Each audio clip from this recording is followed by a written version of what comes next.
Good evening and welcome to Normal Island Life. My name is Curtis Daly and I will be your host this evening, and I'm joined by our guest Emma, aka Crafty Little Witch. How are you today? I'm all right, thank you. How are you? I'm superb and wonderful. We love a Thursday, don't we?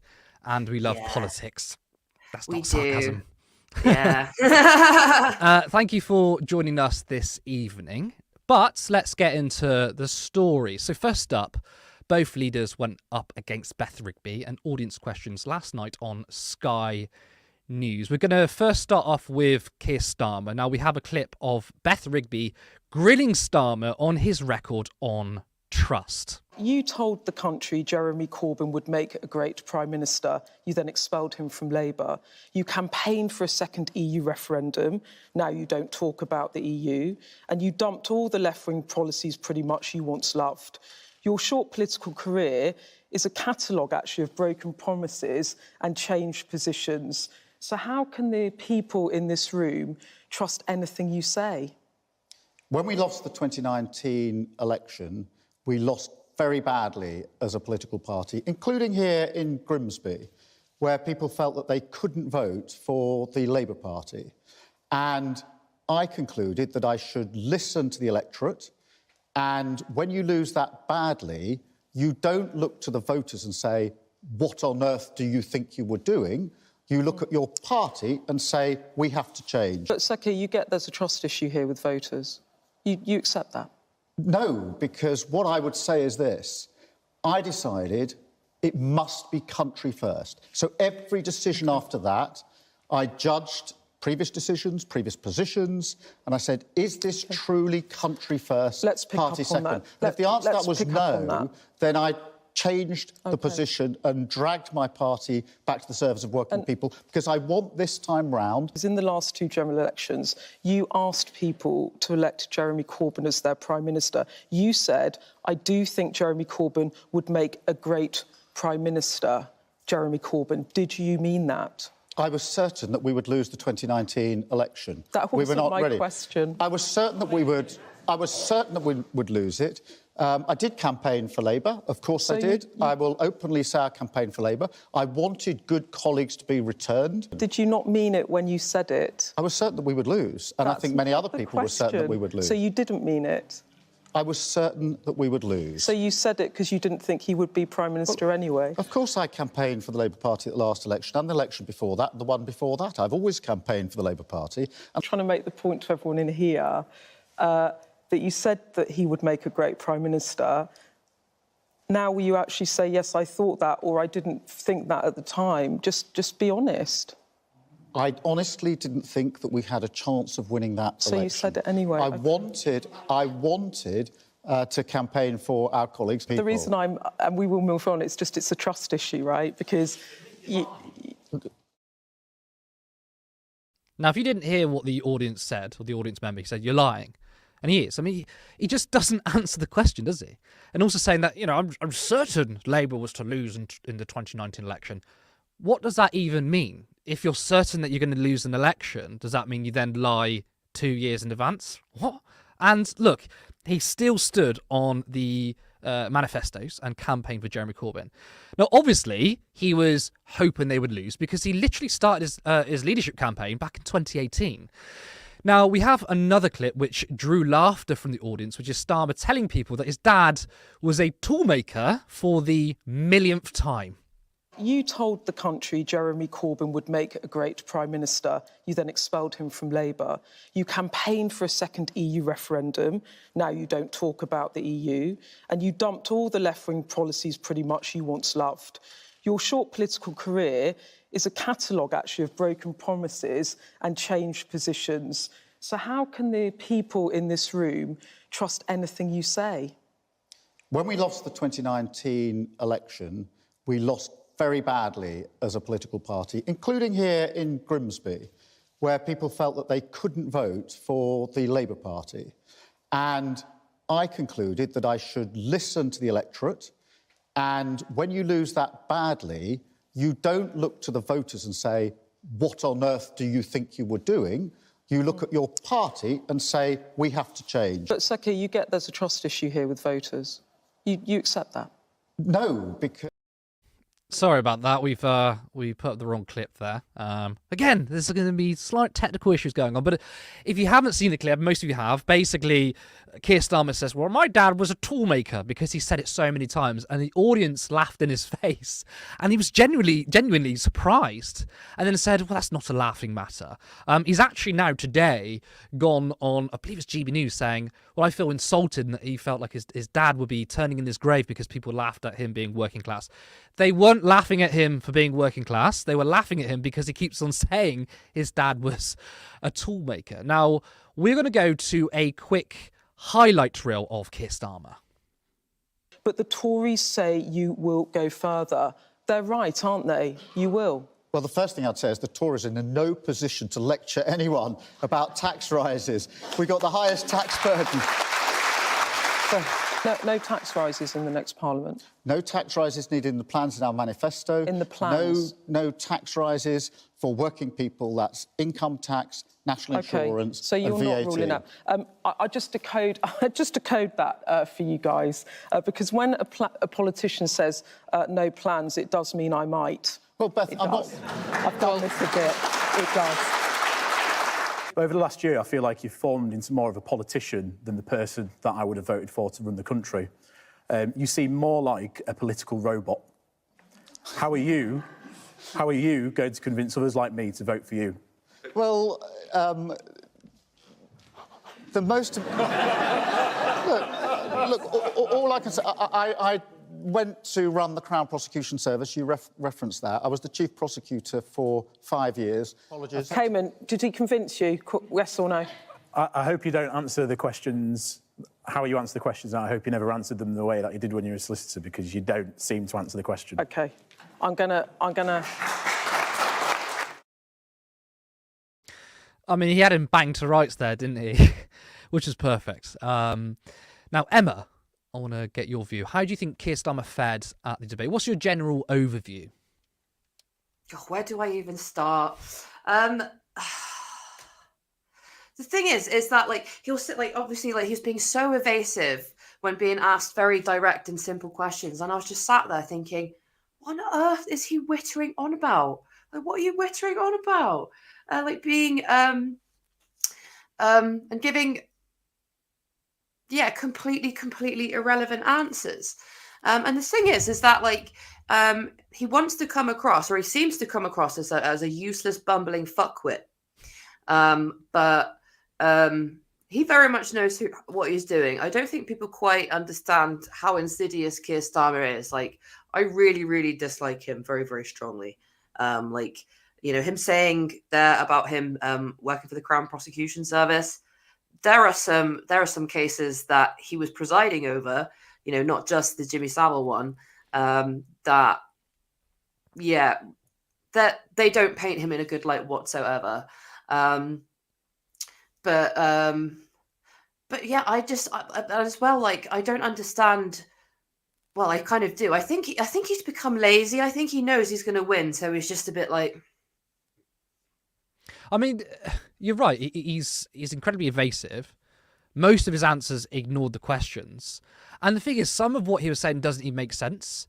Because I think he's really poor at talking on his feet. He talks as if, you know, he hasn't hit the word count on an essay. He just waffles on. I know, yeah. I was sat there just like, what are you wittering on about, mate? Like, what are you talking about? That's not what she asked, like, at all. But yeah, it sounds like he's literally just giving like scripted answers to random questions, and it's literally because he knows that he's won. He knows he's going to be the next prime minister, so he's become so lazy. But yeah, I mean, do you not think it speaks to his lack of ability to be a public speaker as well? Because it's not the first time he's come across like this. Exactly. Yeah, absolutely. Now, the first audience, it wasn't in that clip, but the first audience question was about poverty and food banks, and she said, "Look, what's the Labour Party going to do?" And his response was, "Well, we're going to work with businesses and sort out potholes and stuff." So it's completely irrelevant. I don't think he even listens. But I mean, I thought Starmer's answer on the question of VAT on private schools was good. I mean, it took him a while, but he eventually made the correct point that currently private schools enjoy a tax break, so it's not a tax rise. Look, bringing VAT on private schools just makes it fair across the board. It's not fair that parents get that tax break. And by the way, if you're sending your kids to private schools, you are rich. But there's not a lot of substance we can really talk about Keir Starmer. We can talk about his character. We can talk about how his record on lying. But the substance really comes from Rishi Sunak, which we're going to move on to because we can actually judge him on his policy. So we've got a small highlight reel of Rishi Sunak. Let's take a look. In this parliament, we've had 3 prime ministers, 5 chancellors, 5 home secretaries, 6 health secretaries. How do we know that if you won the general election, you'd still be prime minister in a year's time?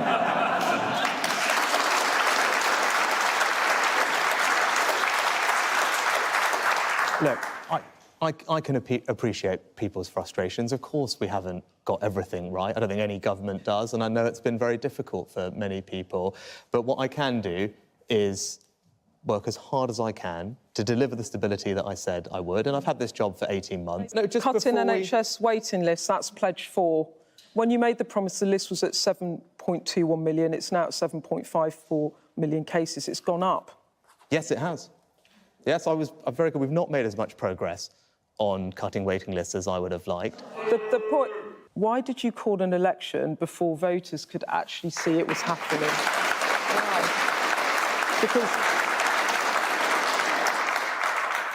Because an election is an important moment for our country, and my priority when I got this job was to restore economic stability. And we talked about bringing inflation down and getting the economy growing, and then being in a position, as we are now, to cut people's taxes. Say that you're coming from an NHS background and you have this instilled value of caring for the NHS. How are we going to do that if you try and undermine it at every level? With greatest respect, that's not what we're doing. We're investing record sums into it. We're training more doctors and nurses than we ever have, and there are more doctors and nurses in the NHS today than it's also had. Because there's shortages of the staff already. We're short of radiographers, all the trades, all the different specialities throughout the hospitals. We're short of staff. So building another building that's going to move it from the hospital is not going to cure the problem. It's just going to make it worse. In this parliament, we've had... I mean, Beth Rigby said, why are you calling an election out? And it's incredibly stupid. Why did he call the election right now? It would have been better to do it in November. So, Emma, first of all, I want you to give a sort of an overview of Rishi Sunak's performance. But also, what are your thoughts about Rishi Sunak calling the election in the summer, when I think it would have been better for him in November, but I don't think he would have won or anything. But it seems like a completely ridiculous decision to make. I honestly think he's just done. He's just done. He wants to go and retire now. So that's why this is what I personally think. That he's just so finished with politics and just wants to retire. But as for his overall performance, it's very obvious to me that he obviously has a lot more media training than Keir Starmer. But oh God, yeah, it's just more lies. It's just more lies. Like everything that was coming out of his mouth, like, oh yeah, we've had more doctors and nurses in the NHS. So my mother happens to be an NHS nurse working in A&E, and she tells me all the time about how rammed it is and about how short-staffed they are, and then they'll have to spend money on like agency staff, which is expensive. Like it's just ridiculous. Like the Tories have absolutely tanked the NHS, and when people were booing him, they were right to. Absolutely. I did do a little chuckle at that.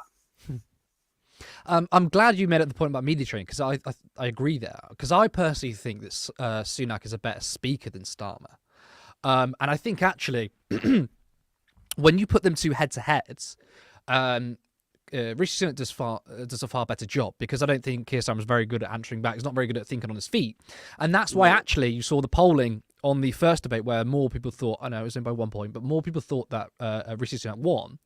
But interestingly, there was a poll after this. I mean, it wasn't really a debate. It was a what was it? Audience sort of question time in a way. And 65% of the people thought that Keir Starmer did better. And the reason why is because Beth Rigby and the audience held Rishi Sunak's record and the Tory government record to account. There was less he could really rebut. Whereas since Keir Starmer's not very good at debating, it made Sunak look a little bit better. And I'm not saying that Sunak is particularly good. Do you know what? I find Sunak more economical with his words. I'm not saying he responds well, But the difference between the two is that Starmer does waffle on, as we've seen. Yeah, he does. He interjects really random words into the equation and think, what are you talking about? Yeah. I mean, a lot of the time it's about something that is completely divorced from the question. Whereas Sunak, I do think he does respond a bit more directly.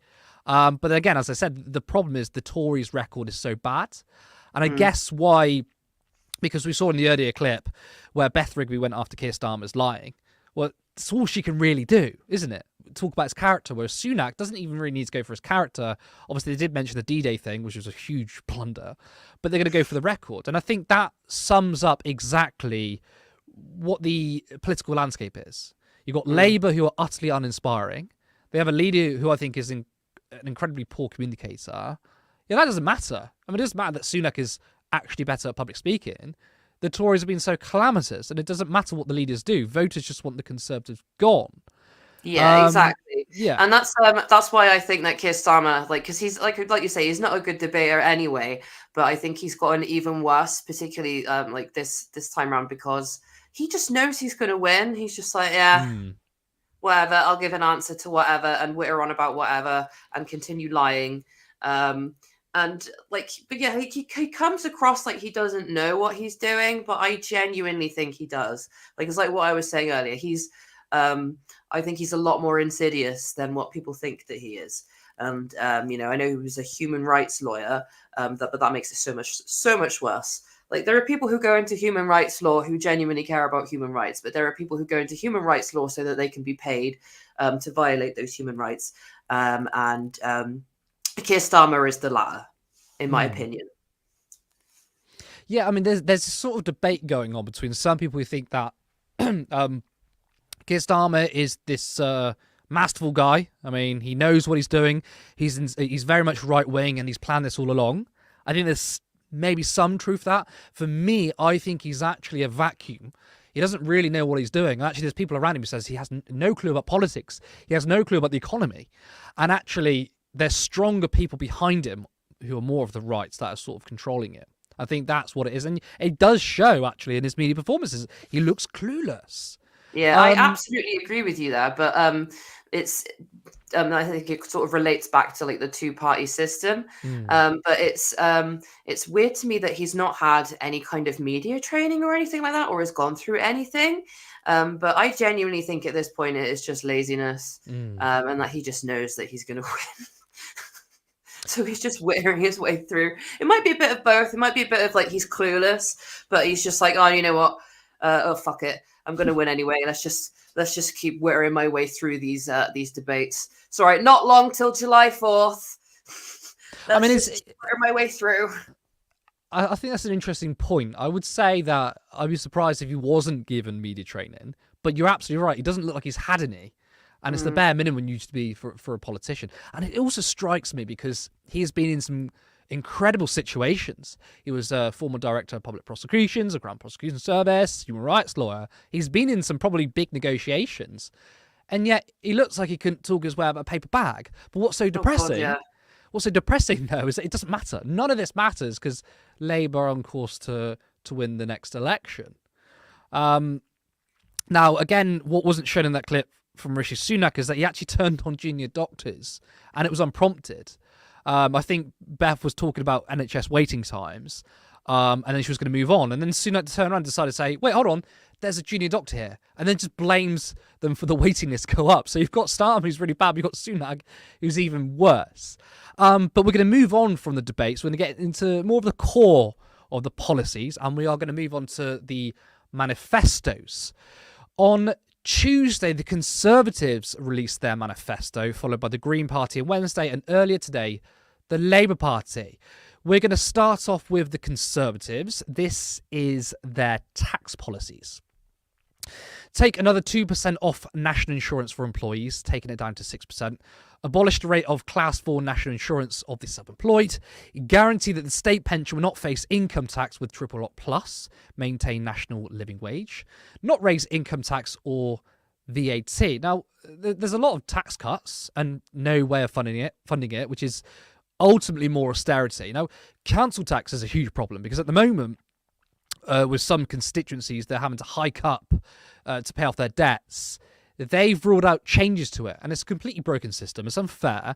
And essentially, if you promise to cut national insurance, promise not to raise income tax or VAT, eventually they will be forced to increase council taxes. Now, they certainly won't raise taxes on the wealthy, and if you don't raise council tax, well, it's going to be extreme austerity. Now, to me, this seems like a desperate gimmick to try and win back some voters by offering them something, despite it being calamitous. But also in the Tory manifesto is the National Service, where young people will have to commit to either 12 months in the military or a weekend every month. For even younger people, they want to ban mobile phones for children in schools. And these are their policies on welfare.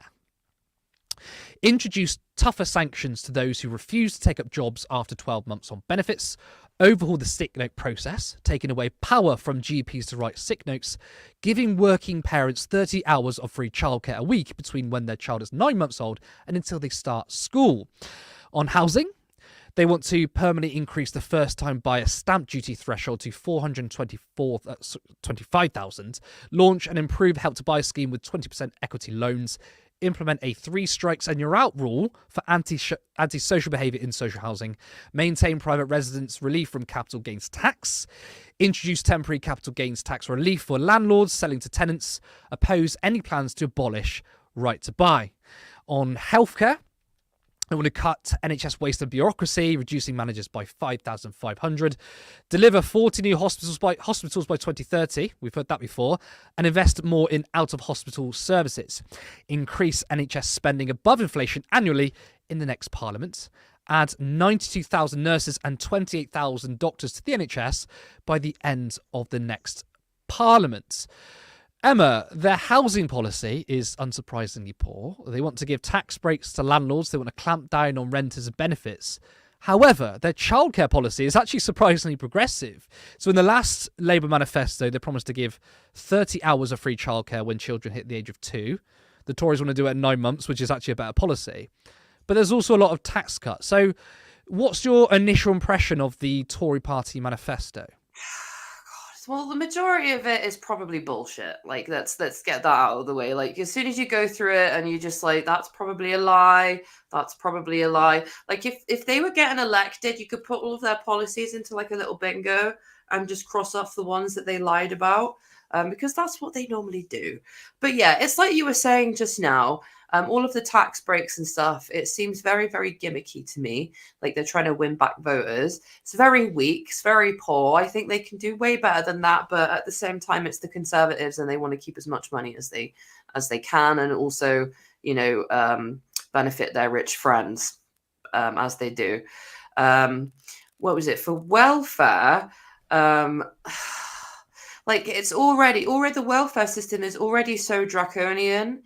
And it's killed people. Like, so I think what needs to happen is the welfare system needs to be reviewed, and maybe like benefits increased. And as well, if they want people to go and get more jobs, they need to make more jobs and also make sure that they're being paid a wage that's going to be able to get them through this cost of living crisis. And also make them accessible, because I know that one of the things that they really want to do is they want to get disabled people back into work. And it's like, well, okay, how are you making workplaces accessible? As for the childcare policy, that's very progressive, but it's like they were just sort of like copying Labour and like, oh yeah, we'll copy that one, that'll appease the people. But again, it's probably a lie. But yeah, it's all just all of those policies anyway are all like a bandage on like a gushing wound that they've created in Britain, in terms of the economy, in terms of healthcare, mental health. Like everybody is really suffering. Like our bills are really high. Like I think everybody's just done. They really, really are. But I guarantee that the majority of those policies are probably just lies. Like they always have been. I mean, I certainly think that the childcare policy, giving 30 hours of free childcare to when children hit 7 months, there's no way they're going to implement that. There's no way they'd implement a policy that's actually better than the 2019 Jeremy Corbyn policy. That's not happening. But obviously this manifesto, essentially the big theme from it is tax cuts. What do you think if they got into power again, or I say got into power, if they continue to stay in power and they implemented these tax cuts, what do you think would happen to the economy? What do you think the result would be from that? Honestly, because obviously they leech so much out of the economy and they give so much to their rich mates. Obviously, we've had stuff like the PPE scandal that was very sort of enlightening as to some of the shady shit that they do and whose pockets they line. So I really don't know if it would make a difference at all. To be honest, that's just my opinion. I mean, if you were to ask most people, and maybe even think for yourself, what would your priority be, or what would the priority you think the government should be doing? Would you say the first thing we want is tax cuts or something else? Because obviously that's their promise. We will cut your taxes. But the thing they're missing is that actually what people want? I mean, for me, exactly, yeah. People don't want that. People, obviously, people want the economy to change, and that's not just taxes. That's people's bills are absolutely sky high. There are people, obviously, there are young families using food banks. There are young families who are homeless. There's a housing crisis. Our NHS is in crisis. There's a mental health crisis. There's just so many things happening. And like, that's tax cuts? Like, what? Excuse me. I've got a bit of a cough today, but I'm doing my best. No problem. Actually, I want to say something on tax, and this is something that no one ever talks about, and I learned it actually from the American debates when they talk about taxes, especially when Bernie Sanders was running in 2016, talking about universal healthcare. That yes, some of your taxes might go up. Is that what none of the political parties talk about? Even the Green Party didn't really said it. No one in the mainstream media talks about this. Is that taxes, right, is seen in the form of general taxation, government taxes, and that's what a tax is. What we need to do is say, well, actually, there's two types of taxes. There's a public tax or government tax, and there's a private tax. So the Tories can say, well, we're going to cut your taxes so you can have more money in your pocket, right? Well, what happens when bills go up? That's a private tax. So sometimes when you share the pot, sometimes when you pay things through general taxation. Let's take healthcare, for example, the NHS, right? Healthcare is free at the point of use, but we pay through it through our taxes. In the US, they don't have universal healthcare. Sure, their taxes are slightly lower than ours, but they're also paying insurance premiums every single year. They're also having to pay, if they go to the doctors or go to the hospital, have to pay a big wedge of money on top. That's a private tax. So are you really saving any money? No, you're not. And I really wish people would do this. I wish economists would talk about this more. Because absolutely, yeah, it's super important. Absolutely, I completely agree with you. Because that's the thing. When the Labour Party says, "Well, we promise not to increase your taxes," and the Conservatives say, "Well, we are going to cut your taxes," they're trying to frame it in the way, a binary way, which is either we're going to give you more money or we're not going to increase your taxes. And when you say we're definitely not going to increase taxes, that kind of buys into that narrative that the only way to save money is through taxes, which is not true. I would rather pay. Yeah. I mean, I'd rather pay 1 or 2% more taxes, but then transport was free, for example. Absolutely, and I think people need to. I think that, like you were saying, that needs to be discussed more, and people need to grasp the idea of it more, because even if you're paying slightly more taxes, things like transport will become free. Sorry. Perhaps they'll do stuff like nationalize water, nationalize energy, blah blah blah. So everything does get a little bit cheaper still, even though you are paying like slightly more taxes, but everybody benefits. Exactly. Now we're gonna move on to the Green Party manifesto. Now these are the following Green Party's welfare policies. Excuse me. Increase universal credit and legacy benefits by £40 a week. Abolish the 2-child benefit cap. ends the bedroom tax, introduce universal basic income, restore disability benefits, immediate 5% uplift, reform eligibility tests like personal independence payments, free transport for 16 and 18-year-old pupils with special needs. On housing, includes solar panels and heat pumps in new homes, 29 billion over 5 years for home insulation to EPC-B standard, 4 billion over 5 years for other building insulation, 9 billion over 5 years for low carbon heating systems, provide 150,000 new social homes annually, implement rent controls and end no-fault evictions, tenants' right to demand energy efficiency improvements. On the economy, invest 40 billion annually in green economy, introduce carbon tax, public ownership of railway, water and major energy companies, invest 12.4 billion in skills and training for green economy, reform capital gains tax, remove upper earnings limit for national insurance, set up regional mutual banks, provide 2 billion annually for business decarbonisation grants, encourage community ownership in zero carbon transition. That's a lot of policies. Now, when we're doing this, there is a whole lot of policies we haven't spoken about that we've left out, but of course we can only cram it in an hour. So essentially the policies that I picked up were the tangible ones. What you see for manifestos, and you see it a hell of a lot in the Labour Party, is platitudes and promises, but they're different policies. So when you say something like, well, we want to improve the NHS, that's not a policy, that's a goal. It's not something I think is worth discussing. But when the Green Party say, well, we're going to pledge £9 billion for X, that is a policy because there's a number infused with it. Now, I am surprised that the Greens don't want to completely abolish universal credit, but I am happy to see that they want to increase it. Again, I've not seen any other party do that. They also want to abolish the 2-child benefit cap and bedroom tax. And the most ambitious policy, welfare policy, is universal basic income. Now, they have a strong policy on renters, including rent controls. They want to build 150,000 council houses every year, which is actually the same as the Liberal Democrats. And of course, they've been clear about public ownership of utilities. Now, other policies from the Greens include scrapping Trident, abolition of tuition fees, increasing taxes on the rich and a wealth tax, bringing in between 50 and 70 billion a year, and a £15 an hour minimum wage. Now, on workers' rights, the Greens want to repeal anti-union laws, introduce Charter of Workers' Rights, equal employment rights from day one, move to a 4-day work week. Now, a very radical policy, which I personally love, is a 10-to-1 pay ratio on public and private companies. So if you don't know what it means, it's basically the owner or boss can only earn 10 times the amount of the lowest paid worker. So if the boss wants more money, they're going to pay everyone else more. And I think that's a really radical way of reducing inequality.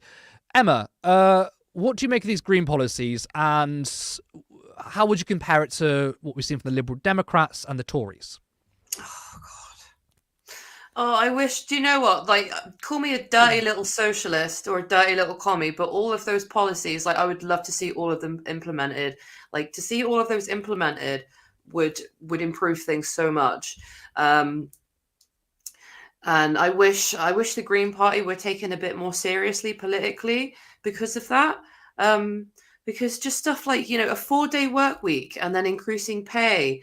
God, what else was on there? Because there were so many, weren't there? And then like the welfare system. As you were saying, I'm also kind of surprised that they don't want to like scrap the universal credit system. Perhaps they maybe have plans to in the future. It might be something that they need to sort of gradually ease into. But increasing it by like £40, they said, and then also abolishing the bedroom tax would make things so much easier, I think, for people who are on welfare. What else? Their policies on housing, on like no-fault evictions.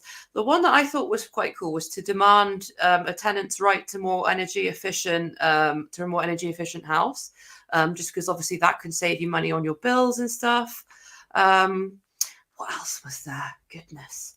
You might have to bring it up again. Is that all right? Well, if we go back to housing, they talked about rent controls. They did talk about Yes. renters' rights to efficient energy, no fault Mm. evictions. You pretty much basically got all of the policies on rent. Rent controls. That's a really good one. Some people say it doesn't work. We've actually got examples of it in Germany, I believe, that it does work. But what we need to address is the fact that rents are so high. So that's that's a very good policy, even if it might not be completely workable in every situation. I think it's something that we need to look at, and I think if you're going to introduce rent controls, you can see how it works.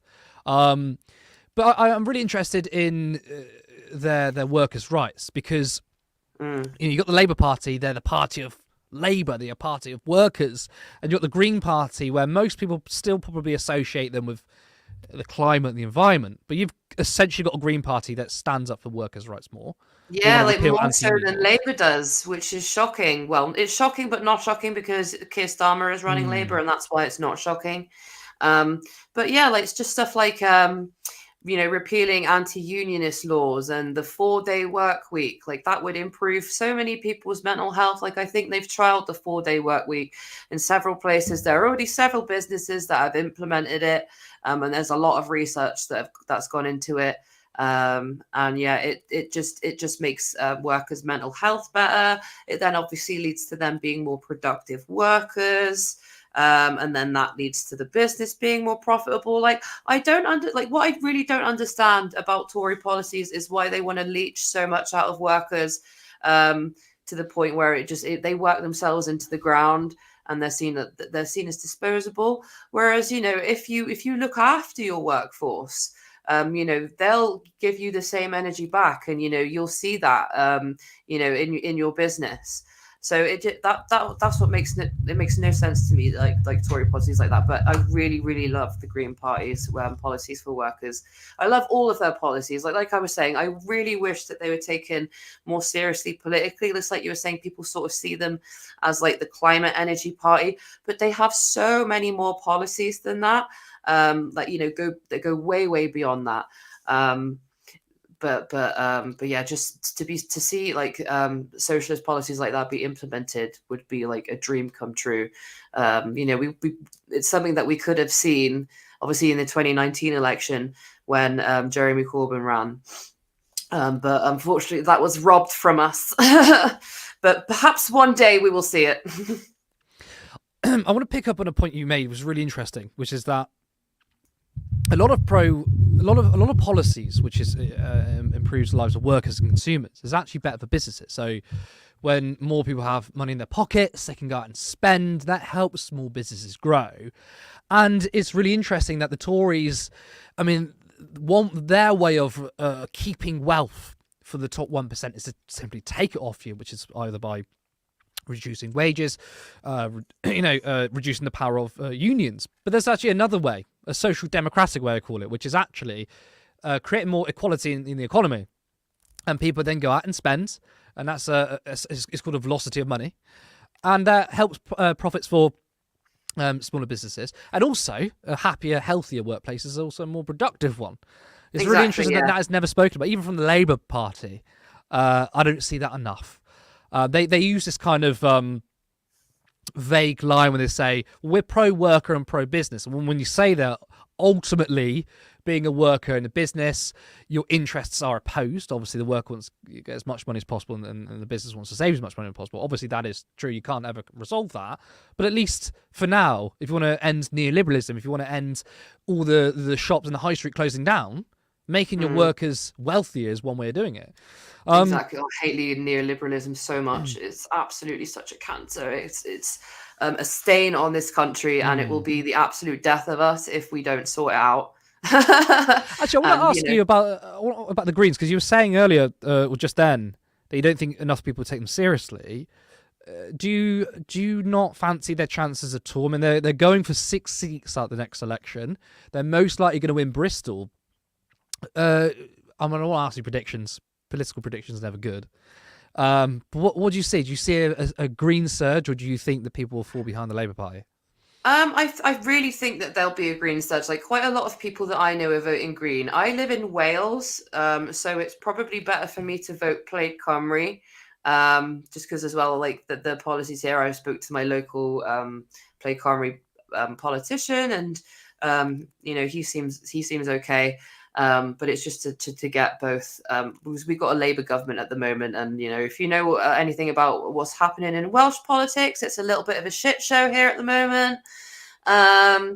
So yeah, I think the best bet is Plaid Cymru, but I'm really hoping that there will be a Green surge, and they'll hopefully have a bit more influence. It would be lovely to see the Green Party in a place like Bristol, because that's quite a big area. I think that they do well in Bristol. Bristol's quite like I find anyway, like a sort of greenish city anyway. But I think that they could probably make it better, and it could be like a model or an example for what other places could look like under the Greens. So yeah, I'm really hoping that there will be a little bit of a Green surge. And then hopefully, people will take them a bit more seriously. But yeah, if you're watching and you're unsure about the Green Party, please go and look at their policies, because they're not just, the climate change party. They go so beyond that. And yeah, I would love to see, policies like theirs be implemented in this country. It would be an absolute dream. So actually, Bristol's my hometown. So really? I especially want the Greens to win there, because I guess it's a personal thing. And you're right, Bristol's actually quite a progressive city. For a while, it had a Tory, but a lot of the reason why there was a Tory there for so long was because the left vote was split. There was a high amount of votes to the Greens, split between the Labour Party. The only time the Green Party lost a lot of votes was in 2017, but that's because a lot of people went to Jeremy Corbyn in 2017. Now, before we move on, I do just want to say that all the work we do here is completely voluntary. We all have full-time jobs, and it is very difficult, but we enjoy it. That's why we do it. But we do need your help. So there's 3 things you can do. You can like and share this video. Share it with everybody. Share it with lefties, socialists. Share it with conservatives. Anyone. Maybe you can change people's minds. Maybe we can. The second thing you can do is leave a comment, because we want to hear what you want to say. We will be reading your comments out on this stream. But also, we read every single comment on videos on demand, and we want to create a more of a community engagement. And the third thing, and that's only if you can support us on Patreon for £3 or £5 per month. The goal is to turn into a fully operation and a media organisation. We like to get a studio. We like to pay people a wage, and that can only be done through your support. So please, if you can, go to patreon.com/turnleftmedia. Now, I did say comments. Let's see if we can get some up right now. Becca A, I don't want to work full-time. My kids are both young, and I want to make the most of my time with them, not pay someone what I'm earning to bring them up for me. I'd prefer to go without.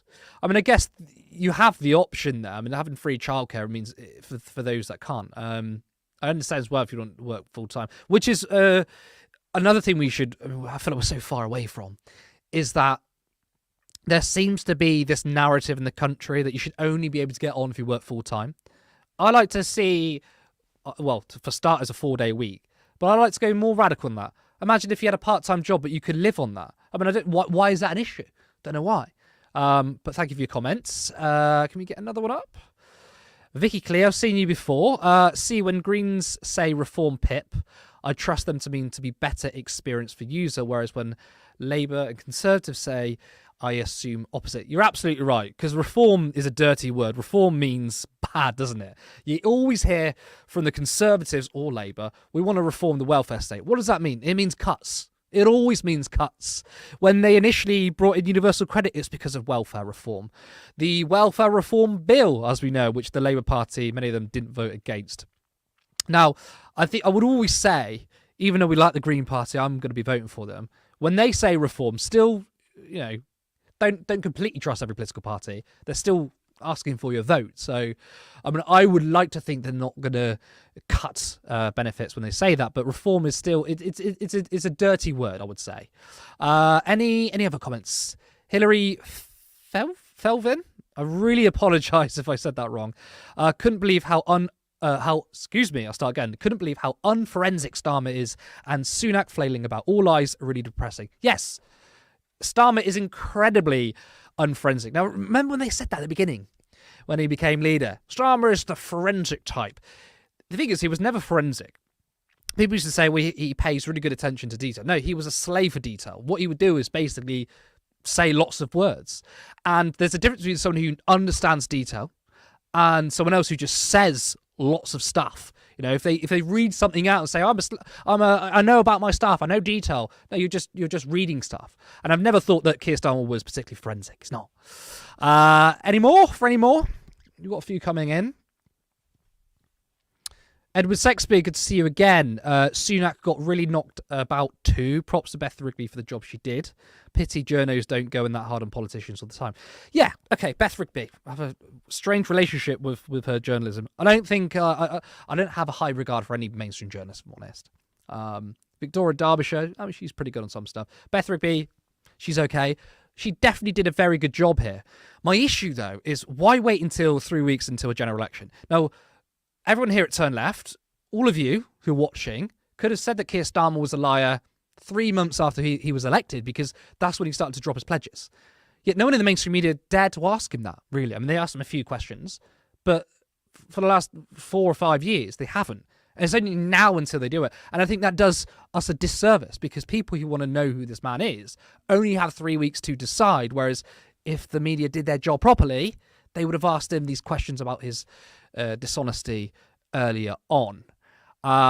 Any more comments, or are we is that us? That is it for the comments. Now, let's move on. I want to talk about international issues, which is what the Green Party have pledged. They will support the end of the occupation of Palestinian land, uphold self-determination and international law, support Ukraine against Russian invasion, rejoin the EU when politically feasible, a bilateral ceasefire, end arms sales to Israel, secure release of hostages, ensure equal rights for Israelis and Palestinians, reinstate funding for UNRWA, support South Africa's ICJ submission. This is the best policy we've heard so far on Israel and Palestine, and I'm so glad to hear that they want to reinstate funding for UNRWA and their support for the ICJ. No other political party has gone into detail. Other parties have been quite milquetoast. Oh yeah, we'll recognise the state of Palestine. Yeah, that's the bare minimum, right? Even funding UNRWA is the bare minimum. There are thousands of people over there who are desperate for it, and I'm glad they want to support the ICJ. So that's a really good policy. Actually, I want to quickly ask you, Emma. I know you do a lot of content on Palestine on your TikTok. What is your response to the Green Party's international policy? I love it. It's brilliant.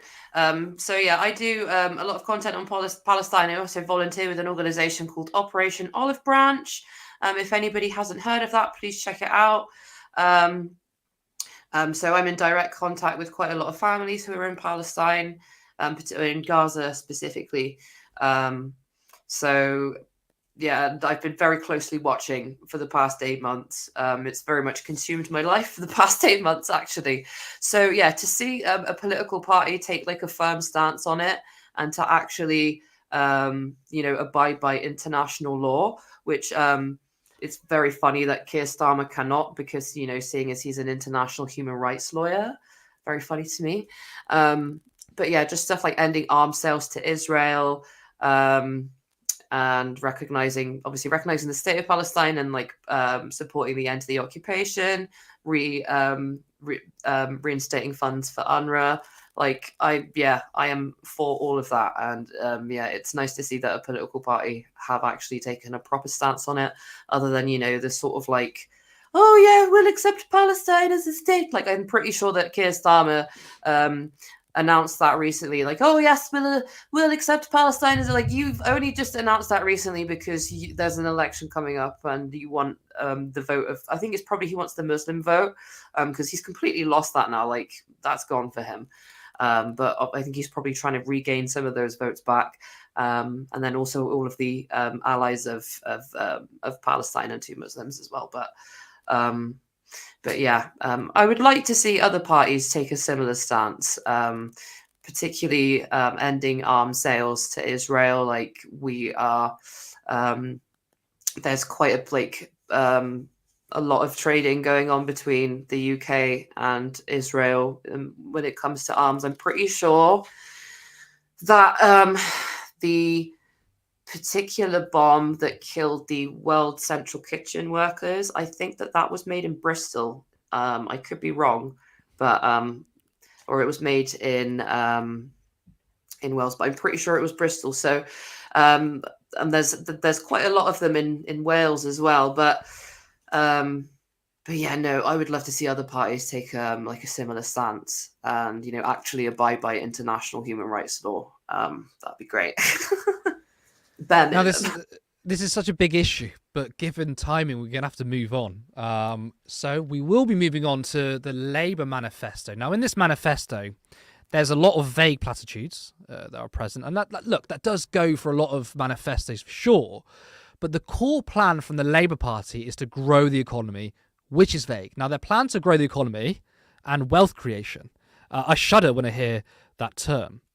Labour has 5 missions to rebuild Britain, and number 1 is kickstart economic growth. Sustained economic growth is the only route to improving the prosperity of our country and the living standards of working people. That is why it is Labour's first mission for government. It means being pro-business and pro-worker. We are the party of wealth creation. Now, I did say this earlier, but I'll say it again. You can't be pro-worker and pro-business. It's impossible because they are opposing interests. And the use of wealth creation is a signal of how right-wing they have become. The term wealth creation, I mean, it's been used by multi-millionaire Republican Party backers. It means nothing because it's not a real thing.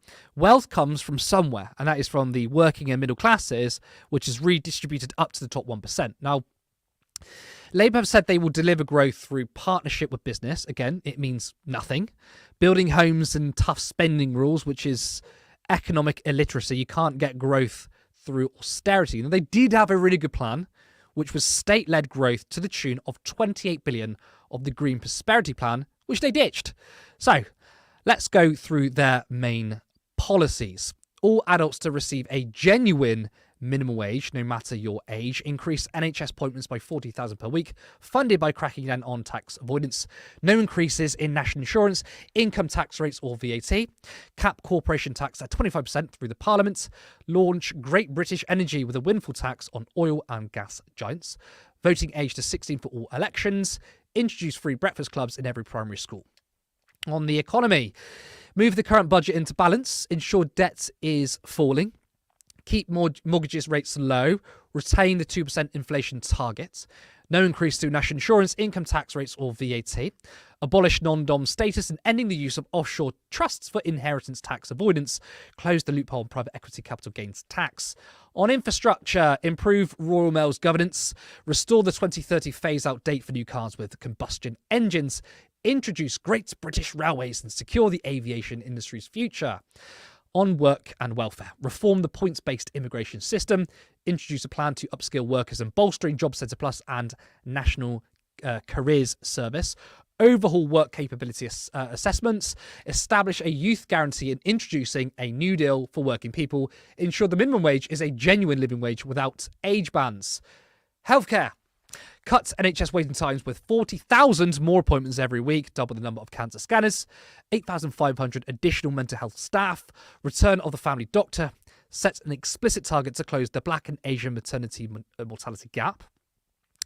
Enable vaccinations for babies and children as part of health visits, implement the recommendations of the CAS review, create a community pharmacist prescribing service, granting more pharmacists independent prescribing rights, provide 700,000 more urgent dental appointments, create a national care service, commission a new HIV action plan in England in pursuit of ending HIV cases by 2030. Housing. Immediately end Section 21 no-fault evictions, build 1.5 million new homes and social renter homes, build new towns, and reviewing right to buy discounts. That was big. I tried to rattle through that as quick as possible.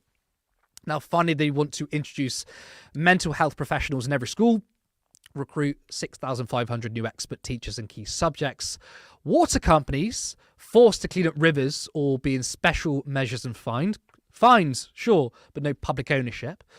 Will not revoke existing oil and gas licenses and will close the loopholes in the windfall tax on oil and gas companies.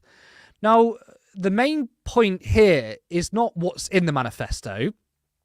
It's what's not in it. There's no strong package for workers' rights, addressing rent levels. They talked about building 1.5 million homes, but nothing about council houses, which is key. And almost all of the 10 pledges Keir Starmer made as leader have been dropped.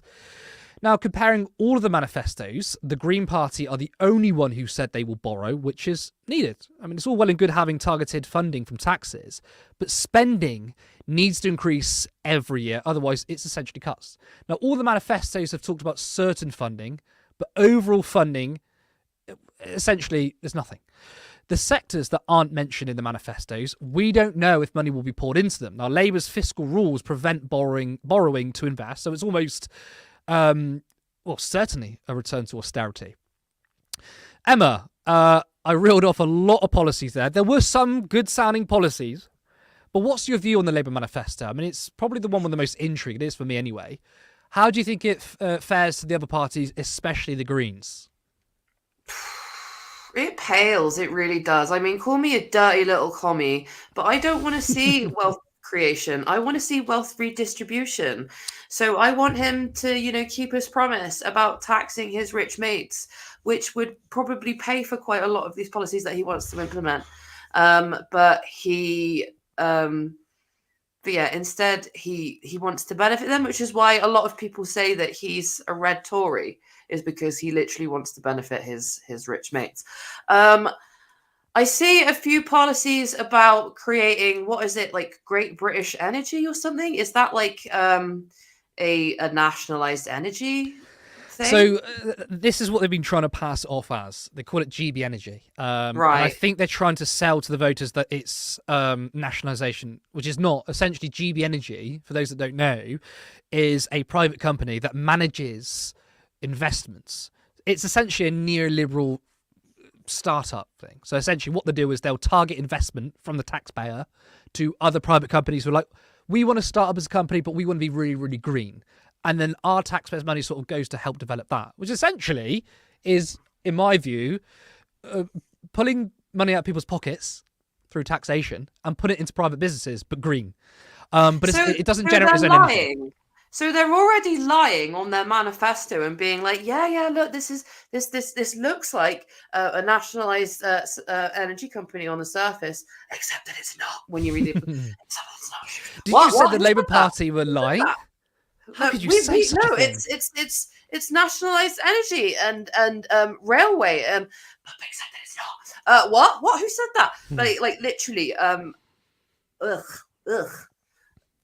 But yeah, this is why people think that the Labour are Tories. Anyway, what else? Free breakfast clubs for schools. That's a good policy. I like that policy. I'd like to see how they'd implement it. I mean, there's no reason why it shouldn't be at all. So, we'll see when they come into power. I hope that's something that gets implemented immediately. As well as volunteering with Operation Olive Branch, I also run a community growing project, the Joe Harris Community Growing Project, and I work with quite a lot of food pantries. Small children and school children would massively benefit from breakfast clubs. Would be amazing. Bringing the voter age down to 16. I know that's very controversial, but I quite like that.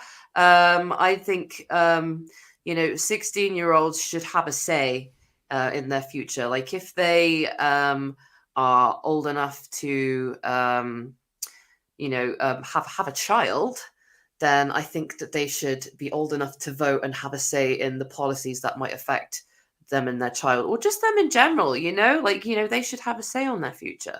Again, would like to see that be implemented. What else was there? And the NHS. Go on. So again, I'd like to see them implement like the policies, but There's very little about where that they'll get this money from. And yeah, I think again that ties back into the sort of laziness, like, oh yeah, we're probably gonna win. Meh. We'll be lazy about it. But like but yeah, out of all three, obviously my favorite is probably the Greens. And as well, I think it's the most realistic. And I know people don't think that it is, but I think, they're being honest and transparent about obviously borrowing, etc. Whereas, we probably will have to borrow under Labour or Tories, but they'll probably just lie about it or be like, oh yeah, no, we don't need to borrow. Actually, no, we do. So yeah, I mean, there's 2 points, two really good points you made there, which I want to bring up. Number one, yes, you're absolutely right. The Green Party manifesto is a realistic one, despite the left always being seen as, pie in the sky, unicorn utopia. But the Labour Party manifesto is based on platitudes, because their initial growth plan, which was an excellent plan, which was the £28 billion Green Prosperity Plan. Now, that was a state-led growth plan. We were going to spend money from the government. That was going to create infrastructure. It was going to create projects. And through that, that's a real growth plan. And then they ditched it. So they had a well-thought-out plan, ditched it, and now they're saying, well, we still support growth, but it's going to come through like fiscal rules, which it doesn't, and working with businesses. So actually, and to borrow Rachel Reeves's word, because she said that Jeremy Corbyn and his manifestos were fantasy, I'd say that the Labour Party has a fantasy manifesto. The 2017 and 2019 manifestos were fully costed.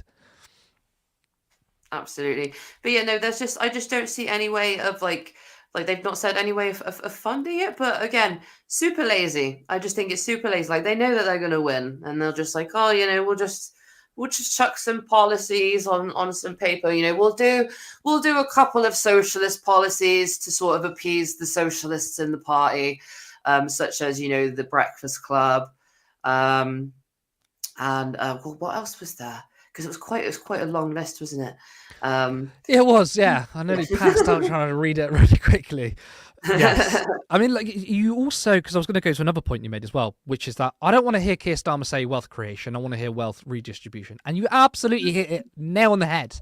Because in the debate, he said, well, I'm talking about wealth creation. You wouldn't hear that from a Labour leader, nor should you, because I pointed out how wealth creation isn't a thing. There's this myth that we don't need to redistribute wealth. We can just create wealth. So that kind of leads people to believe, well, I don't particularly care if people get rich as long as my wages go up. And that was sort of the ethos of New Labour, where Tony Blair said, I essentially do not care about if the rich get filthy rich. But that never works. And people should tune into Gary Stevenson, the economist. He's absolutely brilliant. He explains that you can't have that. You can't let the rich get richer and then the bottom line goes up. People think exactly, yeah. It ties back to what you were saying about this Labour manifesto being like an absolute fantasy, and like as well, like it's sort of, again, it's why people think that this current Labour are going to be the new Tories, is because of shit like that. Yeah. That's the thing, because when it's ever left-wing politics or economics, there's always fantasy. But when people push out right-wing myths, it's always given a pass. And obviously, coincidentally, you've got the mainstream media owned by billionaires. I don't understand, it is a complete fantasy. I don't understand how these people think, it's like you were saying that they think that the leftists are like, some sort of unicorn, fairy fantasy land. In fact, I think it's the opposite, that, that capitalism and neoliberalism, is actually the unicorn fantasy. Everybody's rich and everybody makes their own money, blah, blah, blah, blah, blah. And it's like, no, that's not how it works. Very unrealistic. So yeah, I would say, I would agree with you there and say that actually, yeah, it's like, the sort of very conservative sort of point of view, which I would argue that that Labour, well, in fact, Keir Starmer has actually said we're going to be the new Tories at some point. I was like, oh my god. But yeah. Capitalism and neoliberalism is the new fantasy. I mean, I love that. I agree with it. Put it on a wall, get a tattoo, although it's not a very happy fantasy. And also, before we move on, I think when you have a manifesto that's so watered down, Labour might not even commit to that, because obviously, given their track record of Keir Exactly, Starmer yeah. lying, you've got a really Yeah. severely watered down manifesto, and they might not even do that. It And could only again, get worse. this is why people think that the Labour are the new Tories, is because Keir Starmer is just such a vicious liar. And yeah, if he's elected, like, you know, I'm going to wait and see. Obviously, if some of the policies that I like, so stuff like obviously the breakfast for school children and stuff, see if that gets implemented. But I'm not holding my breath. To be honest, I feel that Keir Starmer has sort of robbed us of the joy of seeing the Tories lose this election. I don't know if anybody else agrees with me there, but I feel robbed. Actually, anyone watching now, leave a comment saying, what do you think your reaction's going to be? I mean, I always said, essentially, it's going to be 5 minutes of bliss because the Tories are finally gone. And then the reality kicks in that we've just elected another Tory government in a red rosette.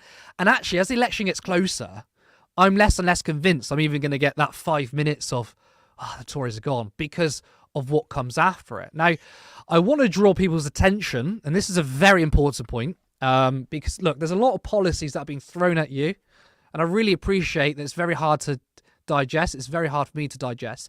But I think this is a very important point. It kind of sums things up, which is the overall level of spending that has been committed by all parties. So, as you can see on screen, the Green Party have pledged to spend a lot more, and I mean a lot more than other parties, 4.5% of GDP, which is way more than Labour's 2019 manifesto. Now, what is incredibly pathetic is Labour now, who pledged to spend the least amounts, including the Tories. I mean, it's abysmal. They will spend less than 0.2%. Now, Starmer says he's being honest with the electorate by saying, well, we can't promise anything, so I'm being honest. He's not being honest, because he's saying that Labour will change things. This manifesto will not do that in any way. They have produced a manifesto which looks like a conservative one that is promising way less than the 2019 Tory manifesto. So Keir Starmer should be honest and say, we aren't offering anything in this election. My priority is to get debt down and maybe I'll do nice things, which is exactly what David Cameron said in 2010. So in my view, comparing these manifestos, the Tory one is no surprise to me. Unfunded tax cuts out of desperation. The Lib Dems, I think they do have some good policies. They have the same policy of 150,000 council houses a year, which is something that the Labour Party talked about houses, but they didn't talk about council houses. But the Lib Dems won't reverse austerity. Now, the Green Party, it is a good manifesto. I am disappointed in the lack of post-capitalist policies. I want to see more community wealth building. But in terms of the state we're in, they are very welcome policies. Now, Labour are promising a Cameron-like government, right? They won't push austerity as hard as George Osborne, where 330,000 people died from it. But their entire economic plan is no different. So I will say this again, as I've said many other times. Apart from certain independents such as Faiza Shaheen, Jeremy Corbyn, Liam Mohammed, you should vote Green. Now, I do want to get some more comments up, because I believe that you've been a bit busy in the chats. Wow, from XX, super chat at £10. Thank you very much. Looking forward to seeing more from this channel. Well, you certainly will, because we've upped our game. We will be going, or we have been going live 3 times a week. And also, we've got an announcement to be making very, very shortly. We've had some great interviews recently. Owen Jones, Jeremy Corbyn, Zach Polanski, and I plan to do more, so this channel is only going to be growing. Mithril, see you again. Gifted 10 memberships. Thank you very much. Mithril, again, we need... I'll start again. We need a new emergency service, the Mental Health Emergency Response Team. Too much ambulance and police time is spent handling mental health issues.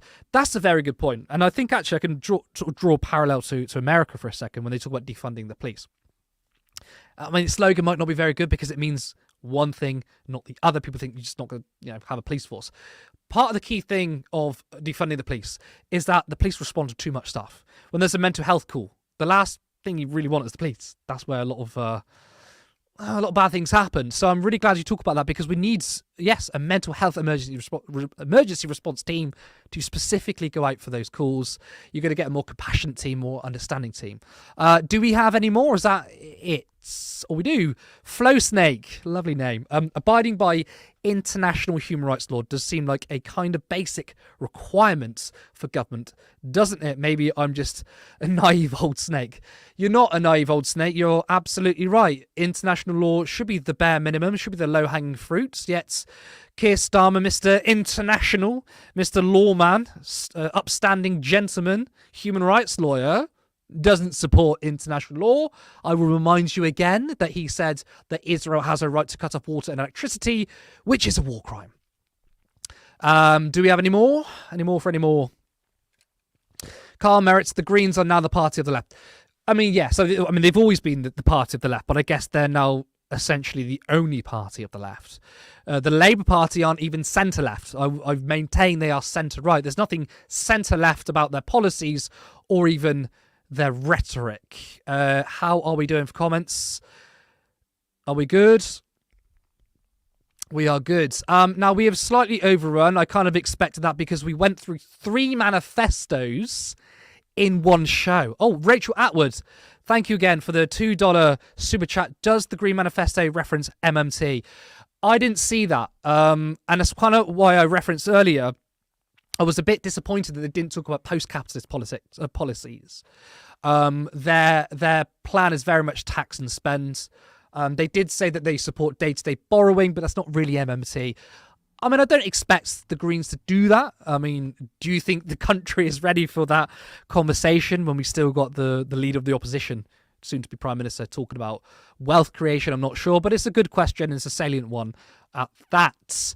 Yes, we did overrun because we did 3 manifestos in one show, which is a huge amount. I apologise for a lot of the information going your way, but, you can always rewatch, you can clip it. I also do want to say, which will help both of us, is if you want to splice up these shows and these clips and share it, you're more than welcome to do it. If you set up a TikTok account, there is no copyright on this. We're not going to do that. So if you want to start your own TikTok account and cut these clips up and you make money off it, go ahead. It'll benefit us because we're going to get more coverage, more viewership, and it will benefit you at home who's going to make a bit of money. So I do want to encourage that. So if you want to start a TikTok and start doing some turn left clips, that would be fantastic. But that is all for tonight. I want to thank everyone who tuned in. I want to thank everyone for the super chats and the comments. I'd also like to thank Emma for joining me. Now you can find her on TikTok at the craftylittlewitch. I'd like to know actually, when did you come up with that name? Gosh. So this was a few years ago now. I used to run a little business where I'd sell like little witchy things, and I think that was the name of the business, and it's just sort of stuck. So yeah, I quite like it. Little play on words there. Now, I have left the link to her TikTok in the description. She's excellent, especially on Palestine stuff. Now, make sure you tune into our next live show this Saturday at 7:30 p.m. I'm Curtis Daly. Thank you so much, and see you next time.